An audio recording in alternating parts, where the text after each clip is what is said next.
ആകാശവാണി നമസ്കാരം. പ്രത്യേക വാർത്താ ബുള്ളറ്റിൻ വായിക്കുന്നത് ശ്യാമ. വളരെ കാലമായി അവഗണിക്കപ്പെട്ടിരുന്ന പശ്ചിമബംഗാളിലെ പ്രദേശങ്ങളിൽ ഗതാഗത വിനിമയ ബന്ധം മെച്ചപ്പെടുത്താൻ എൻഡിഎ സർക്കാർ നിരന്തരം പരിശ്രമിക്കുന്നുണ്ടെന്ന് പ്രധാനമന്ത്രി നരേന്ദ്രമോദി. ബംഗാളിലെ നാദിയ ജില്ലയിലെ റാണാഘട്ടിൽ ദേശീയപാത പദ്ധതികളുടെ തറക്കല്ലിടലും ഉദ്ഘാടനവും വിദൂര വിനിമയ സംവിധാനത്തിലൂടെ നിർവഹിക്കുകയായിരുന്നു അദ്ദേഹം. 3200 കോടി രൂപയുടെ 2 ദേശീയപാത പദ്ധതികളാണ് പ്രധാനമന്ത്രി തറക്കല്ലിടുകയും ഉദ്ഘാടനം ചെയ്യുകയും ചെയ്തത്. മോശം കാലാവസ്ഥയും കുറഞ്ഞ ദൃശ്യപരതയും കാരണം റാണാഘട്ടിലെ തഹർപൂരിൽ പ്രധാനമന്ത്രി സഞ്ചരിച്ചിരുന്ന ഹെലികോപ്റ്ററിന് ഇറങ്ങാനായില്ല. തുടർന്ന് 2 ദിവസത്തെ സന്ദർശനത്തിനായി അസമിലേക്ക് പുറപ്പെടും. ഏകദേശം 15,600 കോടി രൂപയുടെ വികസന പദ്ധതികളുടെ ഉദ്ഘാടനവും തറക്കല്ലിടലും പ്രധാനമന്ത്രി നിർവഹിക്കും. അന്തരിച്ച നടൻ ശ്രീനിവാസന് അന്ത്യാഞ്ജലി അർപ്പിച്ച് കേരളം. എറണാകുളം ടൌൺഹാളിൽ പൊതുദർശനത്തിന് വെച്ച ഭൌതിക ശരീരത്തിൽ നിരവധി പേർ ആദരാഞ്ജലി അർപ്പിച്ചു. മമ്മൂട്ടി, മോഹൻലാൽ, സത്യനന്ദിക്കാട്, ദിലീപ് തുടങ്ങി നിരവധി താരങ്ങൾ ടൌൺഹാളിലെത്തി അന്ത്യാഞ്ജലി അർപ്പിച്ചു. മുഖ്യമന്ത്രി പിണറായി വിജയൻ ശ്രീനിവാസന്റെ കൊച്ചി കണ്ടനാട്ടെ വസതിയിലെത്തി അന്തിമോപചാരം അർപ്പിച്ചു. സംസ്കാരം നാളെ രാവിലെ 10 മണിക്ക് വീട്ടുവളപ്പിൽ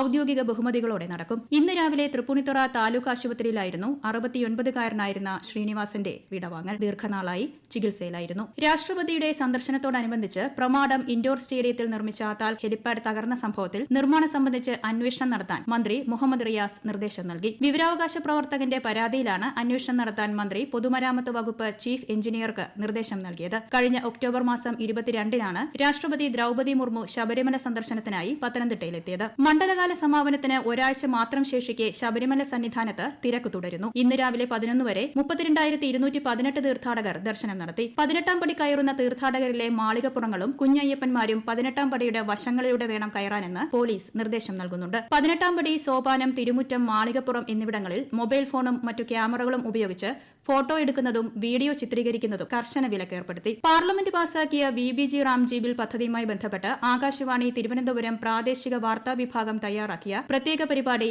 ഇന്ന് രാത്രി 8 മണിക്ക് പ്രക്ഷേപണം ചെയ്യും. പരിപാടിയിൽ കേന്ദ്ര സർവകലാശാല മുൻ vice chancellor doctor G. Gopakumar പങ്കെടുക്കും. തീവ്ര വോട്ടർ പട്ടിക പരിഷ്കരണത്തിന്റെ ഭാഗമായി സംസ്ഥാനത്ത് ഈ മാസം 23-ന് പുറത്തിറക്കുന്ന കരട് വോട്ടർ പട്ടികയിൽ പേരുണ്ടോയെന്ന് സമ്മതിദായകർ പരിശോധിക്കണമെന്ന് മുഖ്യ തെരഞ്ഞെടുപ്പ് ഓഫീസർ രത്തൻ യു കേൽക്കർ. സംസ്ഥാനത്തെ എന്യൂമറേഷൻ ഫോമുകളുടെ ഡിജിറ്റൈസേഷൻ 100% പൂർത്തിയായിട്ടുണ്ട്. ക്രിസ്തുമസ്, പുതുവത്സര ഫെയറുകളുടെ സംസ്ഥാനതല ഉദ്ഘാടനം മന്ത്രി GR അനിൽ ഈ മാസം 22-ന് രാവിലെ 10-ന് തിരുവനന്തപുരം പുത്തരിക്കണ്ടം പാർക്കിൽ നിർവഹിക്കും. ഡിസംബർ 31 വരെയാണ് ഫെയറുകൾ പ്രവർത്തിക്കുക. 6 ജില്ലകളിൽ പ്രത്യേകമായി തയ്യാറാക്കിയ സ്ഥലങ്ങളിലാണ് ഫെയറുകൾ നടത്തുക. തിരുവനന്തപുരം പുത്തരിക്കണ്ടം മൈതാനം, കൊല്ലം ആശ്രാമം മൈതാനം, പത്തനംതിട്ട റോസ്മൗണ്ട് ഓഡിറ്റോറിയം, കോട്ടയം തിരുനക്കര മൈതാനം, എറണാകുളം മറൈൻ ഡ്രൈവ്, തൃശൂർ തേക്കിൻകാട് മൈതാനം എന്നിവിടങ്ങളിലാണ് പ്രത്യേക ഫെയറുകൾ സംഘടിപ്പിക്കുന്നത്. കേരള പോലീസിന്റെയും ദേശീയ വനിതാ കമ്മീഷന്റെയും സംയുക്ത ആഭിമുഖ്യത്തിൽ തിരുവനന്തപുരത്ത് നടന്ന അദാലത്തിൽ ലഭിച്ച 53 പരാതികൾ തീർപ്പാക്കി. പുതുതായി ലഭിച്ച 4 പരാതികളിൽ FIR രജിസ്റ്റർ ചെയ്ത് അന്വേഷണം ആരംഭിക്കാൻ കമ്മീഷൻ നിർദ്ദേശം നൽകുകയും ചെയ്തു. തങ്ങളുടെ അവകാശങ്ങൾ ഹനിക്കപ്പെടുന്ന ഏതവസരത്തിലും സ്ത്രീകൾക്ക് ദേശീയ വനിതാ കമ്മീഷൻ മുൻപാകെ പരാതി സമർപ്പിക്കാമെന്ന് അദാലത്ത് ഉദ്ഘാടനം ചെയ്തുകൊണ്ട് ദേശീയ വനിതാ കമ്മീഷൻ അംഗം ദലീന ഖോങ്ദു പറഞ്ഞു. സംസ്ഥാനത്തെ തദ്ദേശ സ്ഥാപനങ്ങളിലെ നിലവിലെ ഭരണസമിതികളുടെ കാലാവധി ഇന്ന് അവസാനിക്കും. തെരഞ്ഞെടുക്കപ്പെട്ട അംഗങ്ങളുടെ സത്യപ്രതിജ്ഞ